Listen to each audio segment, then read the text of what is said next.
previous video, we saw how we can use the WPS feature in routers to crack the WPA key.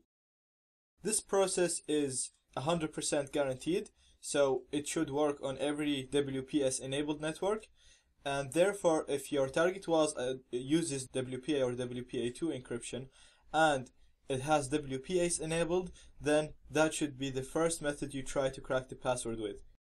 If WPS was not enabled, however, we have to crack the actual WPA key. Now, we explained in previous video that in WPA, each packet is encrypted using a unique temporary key. So it's not like WEP where IVs were repeated, and once we collect a large number of data packets with the same IV, we can calculate the WEP key. In WPA, each packet is encrypted using a unique IV, and it's a temporary unique IV, so that even if we collect 1 million packets, these packets will be not useful for us because they do not contain any information that can help us determine the actual WPA key. The only packets that contain some information that can help us determine the key are the handshake packets.